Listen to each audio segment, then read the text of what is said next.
Good morning, everybody, on a wonderful, non-sunny British morning. Welcome to Ask the Experts, an award-winning daily live show from 8:30 to 9 a.m. to help small businesses.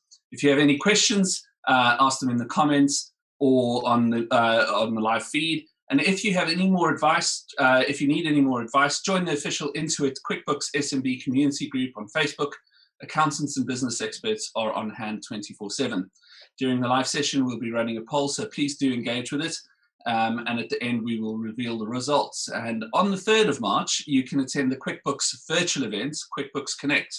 The virtual event brings entrepreneurs, small businesses, small business owners, and accountants together to grow, learn, and connect with each other. Hi, everybody. My name is Sean Goldsmith. I'm a franchising expert. I've worked with brands big and small, both local here in the UK, as well as worldwide.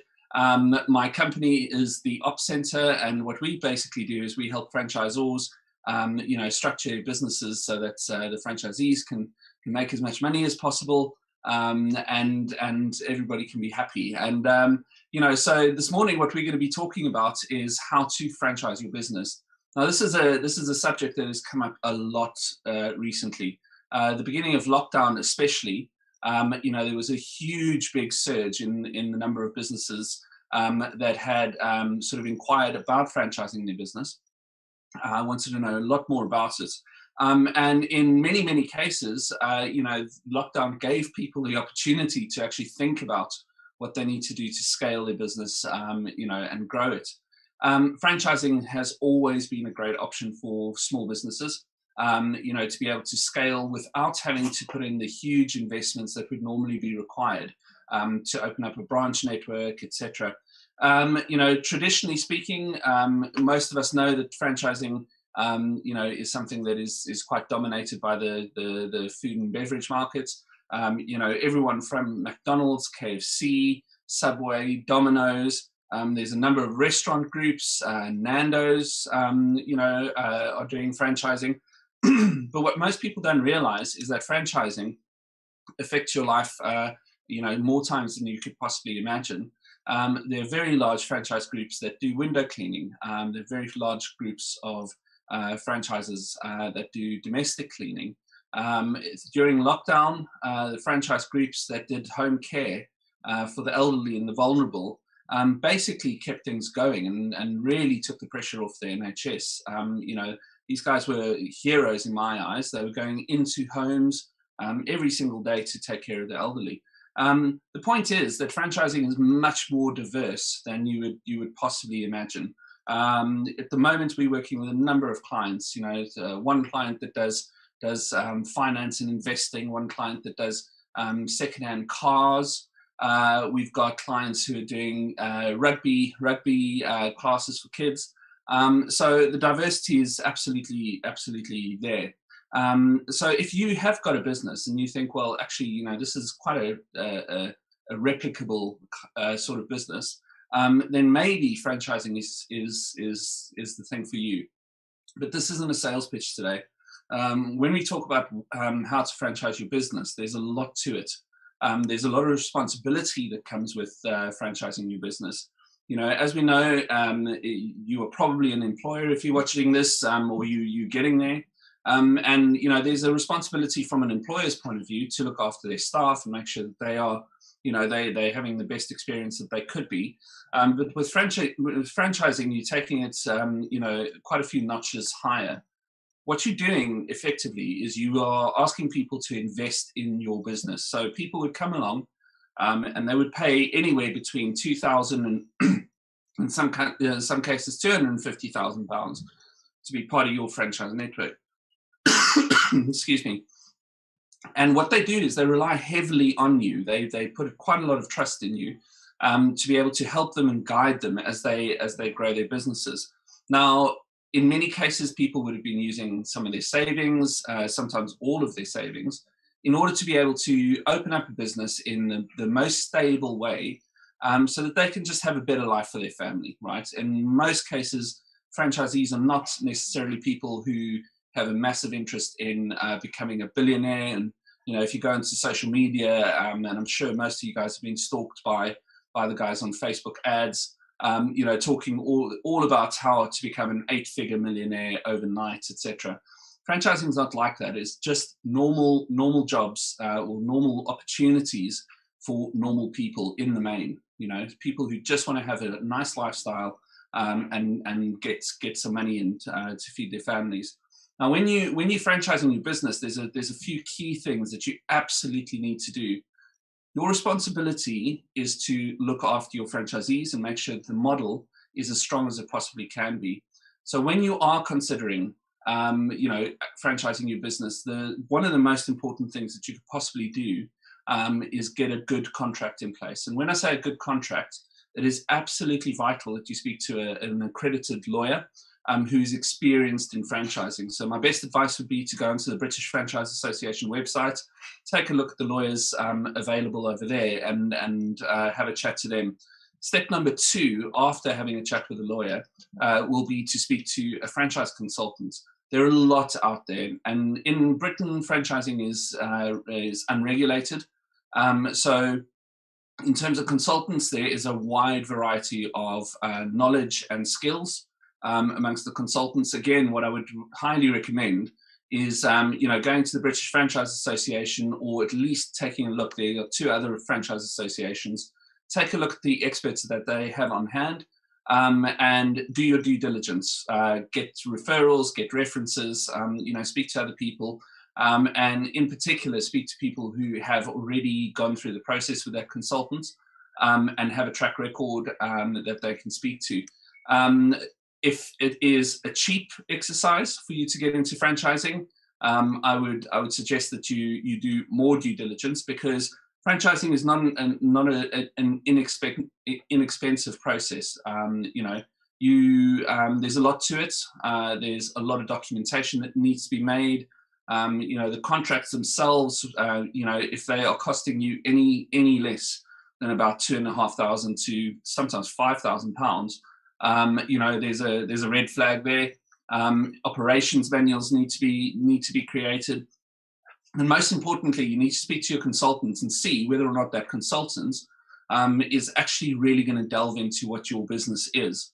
Because what you don't want is, you don't want somebody to basically give you a templated contract, a templated operations manual, and then hand over anywhere between sort of £6,000 and £35,000 for that process. And you know, you're on your own after that. So really do your due diligence when it comes to the you know, the actual consultants that you use. You know, my organization basically helps people actually set up pilot operations, which is another critical part of your franchising journey. So if you are franchising, one of the first things that you should be doing is actually setting up a pilot operation and running it. So the big danger is, when you are trying to replicate your model, is what you need to do is you need to take your skills and your motivation and your drive as an entrepreneur. You need to take that out of the equation in order to prove that your model really is a standalone thing. So you need third-party verification. So what I would suggest to you, and I think that this is a very, very important stage, is you need to run that pilot operation as a third party. Try not to get too involved in it, because your inputs could skew the results, and run it for at least a year before you start you know, franchising en masse. You might be impatient, you might feel that this is unnecessary, but you know, getting it right is so crucial, and getting it wrong can be very, very painful when you have a large network and you suddenly realize that you didn't get the foundations right as you should have. Anyway, guys, I'm going to go over to some questions, because you know, that's the fun bits over here. And let me just go over to Javier, I think it is, on Twitter. How can I build a business and brand that others would want to apply for a franchise for? What does it take? Javier, you know, the thing is, franchising, yeah, is pretty multifaceted. So, you know, you've got to have a decent business, right? You've got to have a decent business model. It always starts with the numbers document, as we call it, the projections, right? So first of all, you need to be able to take a look at those projections. And, you know, a franchising expert will be able to tell you fairly quickly whether or not you know, there's enough sort of fat in it in order to franchise. Because if you think about it, your franchisee is not only going to pay you an upfront fee, they also are going to pay you a percentage of their turnover. So ensuring that the underlying sort of figures and numbers are correct, in order for that franchisee to afford that percentage of their turnover too, is quite important. The next steps are basically the brand, right? So the look, the feel, the tone of voice of the brand, the narrative behind it, the story behind it, all of that play a huge, huge part in, attracting franchisees. Because, the thing is, what you're doing for a franchisee is you're not only kind of teaching them the black and white stuff. You're not only teaching them, how to actually run and operate your business. What you're also doing is you're giving them a brand that they can be proud of. That confidence that they get in the look and the feel of the brand can't be underestimated. Makes a massive difference if somebody is proud to hand over their business card, or proud to put their company branding all over their car, etc. So that plays a big part in it. And then I just go back to the basics and just say to you that how you advertise your business is going to be quite important. But underlying all of that, you just need to be able to create a model that is good as a franchise, and your consultant should be able to help you with that. Right. So the next question we have is from Timothy from Facebook Messenger. Is a franchise a good way to start your own business, or would you advise getting some experience before that?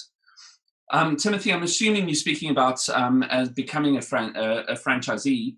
I am a massive, massive fan of franchising. In fact, last night I was on a call on this new social media app called Clubhouse, and we had the largest mortgage broker in the UK on there. We had a chap who was the youngest CEO on the stock exchange. And we were talking about starting up. The odds are heavily stacked against you. Starting up is what I call a DIY business, right? So it's an entrepreneur in the real sense of the word, as you would see on TV. Everyone saying, "Have a great idea, follow your dreams," etc. There's a place for that, but the odds of you succeeding as a small business, as a startup, are, as I said, heavily stacked against you. Some people would say that up to 70% of small businesses fail, right, over the course of 3 to 5 years. Now, within franchising, that statistic is almost exactly the opposite. In fact, it's quite far the other way. So the latest survey that was done by NatWest, 93.7% of franchisees were not only in business after 3 years, but they were also profitable. So my argument is that, if you've never been in business before, and bearing in mind, I've helped launch well over 1,000 small businesses through franchising in my time. If you've never run a small business before, I would highly recommend going and investing in a franchise, because you will make your money back. When I say you will, the odds are heavily in your favor that you will make your money back and you will make profits. But most importantly, what the franchising system will teach you is how to structure your business, how to run your business, because there are guidelines, etc. There's disciplines that you need to learn in any small business. And if you're doing it yourself, you're going to learn it through the School of Hard Knocks. If you learn it through a franchise, there will be experts all around you guiding you on how to do it. After you've run a franchise, you can exit it after 5 years or whatever, but then you're experienced, and consider it your university in small business if you've not done it before. After that, you can just go out and start that dream business that you've always wanted to, but safe in the knowledge that all the basics would have been instilled in you, and you absolutely know what's needed to make a success of a small business. I hope that answered your question. Right, Hector from Instagram. Hi, Sean. What are the most common issues or problems you're finding when speaking to those in your network? Hector, I'm not sure where you are, but here in the UK, the single biggest issue at the moment is lockdown. So, across the board, I was speaking to an incredible franchisor last night, a lady called Rachel Fay, who has operations both in the UK and Australia. They have waiting lists of clients, hundreds of people long, You know, I think she was saying that there were over 200 people waiting just for one of her franchisees, you know, trying to get back into the classes. So the most common issues at the moment are basically just lockdown.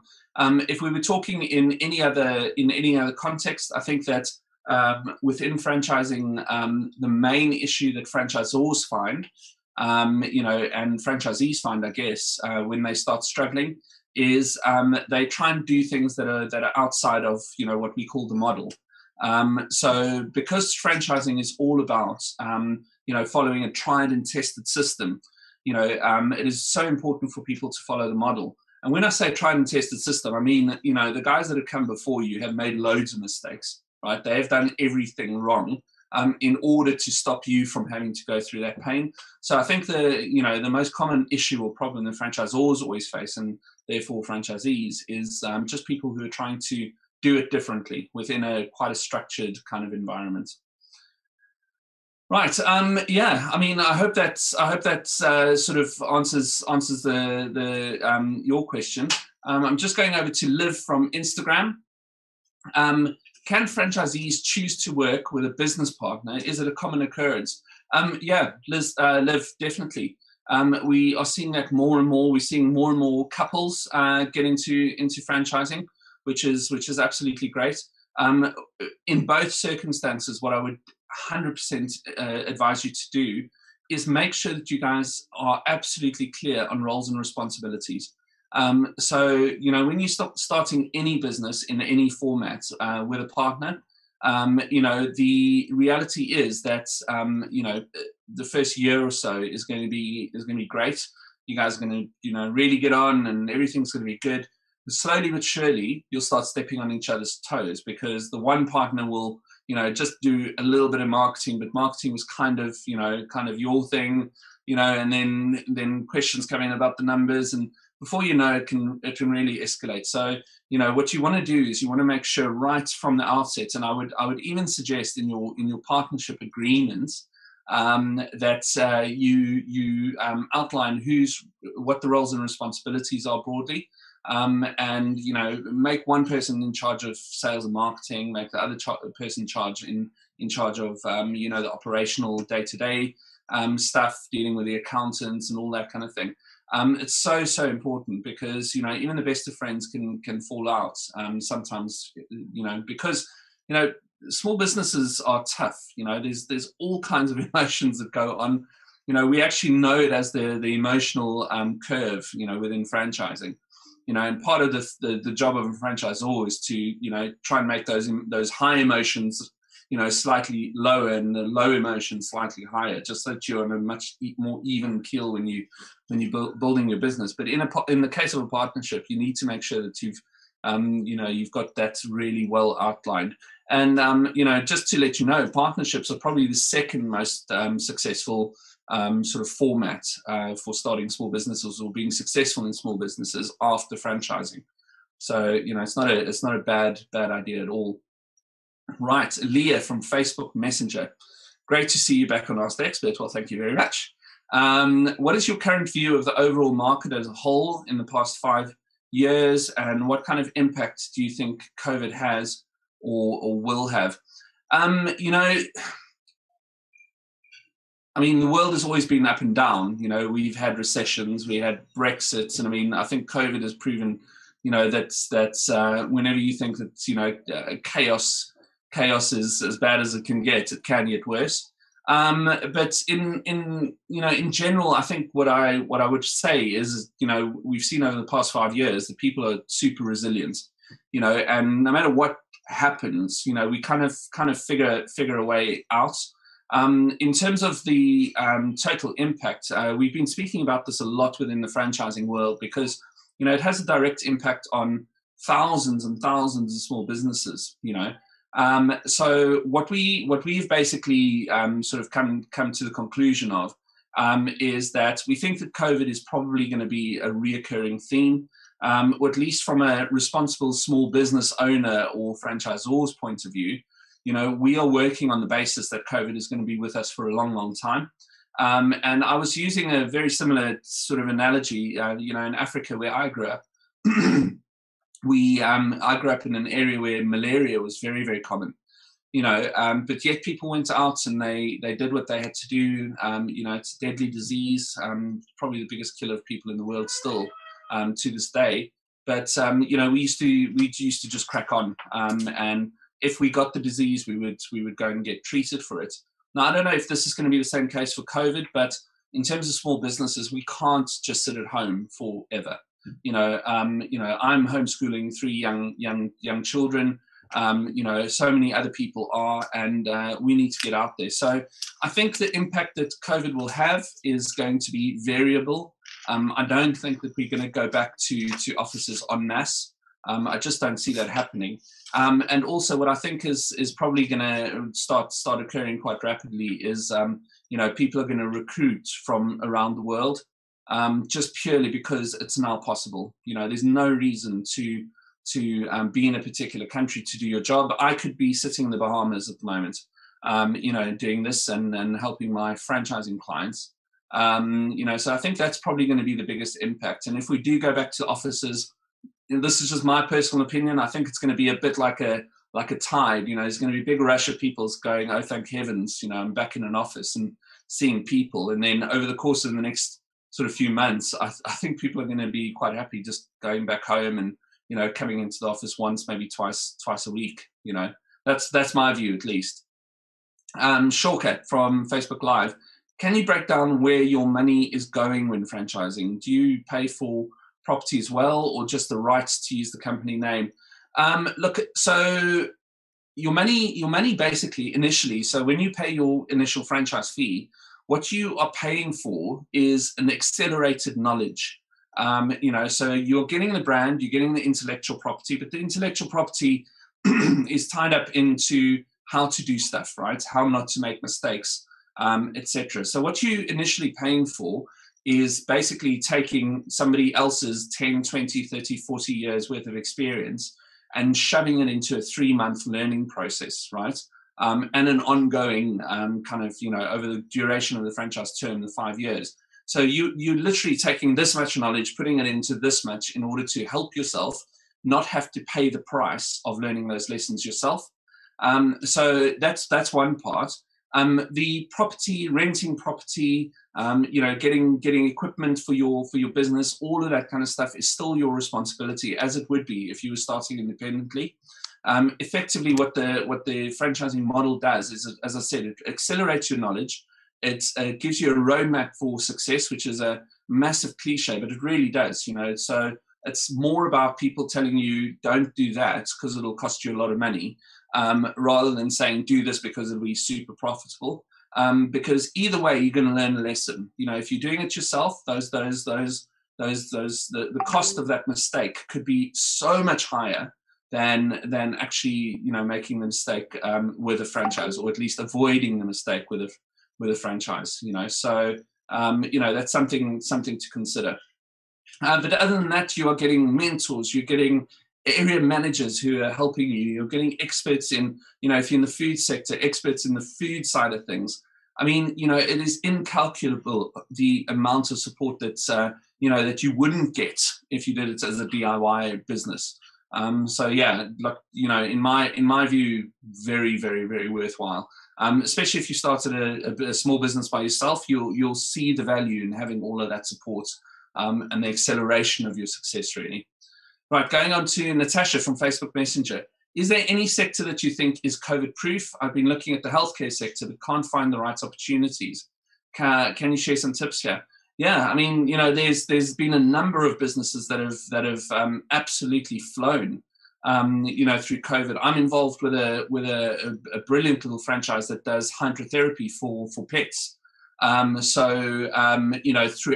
lockdown, they have been, doing the hydrotherapy because it's a referral from the vets. So they've been really, really busy. Oddly enough, grooming up until recently, pet grooming has been doing really well. Outdoor businesses. So the guys who've been doing lawn cutting and care, or at least the garden side of things. Anything outdoors really has been absolutely fine. You know, I know there's a couple of guys who are looking at franchising their tree surgeons. They've booked out for 6-8 months in advance. There are home-based franchises that have popped up. One of my clients has been doing sort of home-cooked meals for delivery in the evenings, and her husband basically, you know, does the delivery. But the amount of money that she has made, and you know, the bookings that she's got in advance are just astounding. You know, she's making much more money than she ever did as a, you know, other business. So with much lower overhead. So there are a number. And Natasha, if you want to, just contact me, and I can kind of talk you through all of the options as I see it. I run the largest mastermind group of franchisors in the UK. So we've probably got about 200, 300 franchise networks that I look after in this group. So, you know, I know a lot of the franchise networks, so I'm more than happy to give you some advice on that. Good. So we've got Zhang from Instagram. Good morning. When I take a franchise, do I get to choose the location, and can it be an exclusive territory for me?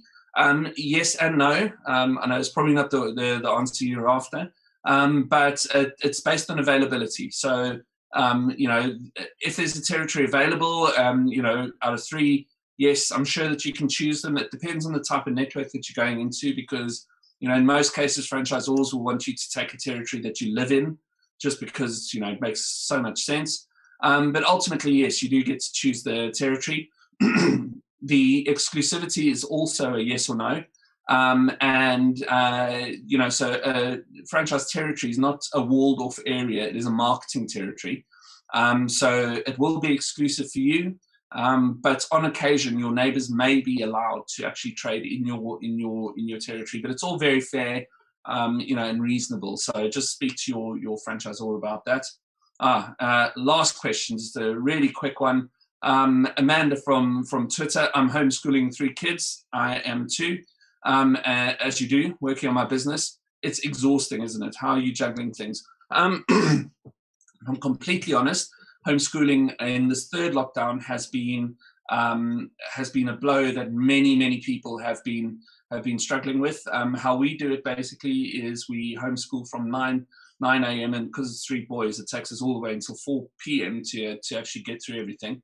And then work starts at 8 p.m. You know, after the kids have gone to bed, and we crack on until we're done. You know, so that's, I think, is probably the only answer that kind of exists, because there's no other way to do it. Homeschooling is very tough, and I don't think that you know, governments and schools and you know, other large organizations understand what kind of a toll it's having on small businesses. Anyway, guys, listen, I would love to provide any and all of you guys with any advice that you might need. Please feel free to contact me if you have any questions through the channels, and I'll give you a bit of an update right now. Just quickly before we go, I want to talk about the poll results. So the poll results are in, and we asked, have you pivoted your business in the last year? Well, 20% of you said yes, and 80% of you said no. I'm surprised. I thought it would be very different. In the franchising world, I would say 99% have in fact pivoted. I've helped a lot of people with their transition over to online. One lady in particular, Anne-Marie, she runs a franchise called Diddy Dance. I mean, you know, they took their business online within a week of lockdown being announced. She got onto a social media platform called TikTok about a year ago now. And at this stage, she, you know, when she does a live on TikTok, she's getting 40,000 plus people watching her. So that's been absolutely great for her business. But, you know, if you haven't pivoted your business, and, you know, it's not too late, you know, so again, feel free to contact me if you just want some advice. Sometimes it's really simple to do that. But guys, thank you so much all for tuning in. If you want to get in contact with me, you can email me on Sean at the Ops Center, so theopscenter.com, or visit my website, www.theopscenter.com. Coming up on Ask the Expert tomorrow is Ariana, who is the Managing Director of Majors Accounts. Tune in tomorrow to learn about how to strike off a company from Company's House. new tax and duties you should be aware of if you're trading in the EU, and much, much more. Don't forget to join the official QuickBooks SMB group on Facebook, and also register for QuickBooks Connect. You can find the link on in the comments. I've absolutely enjoyed answering your questions. Thank you so much for putting up such interesting questions. And as I said, please feel free to contact me if you have any questions. Thank you so much, guys.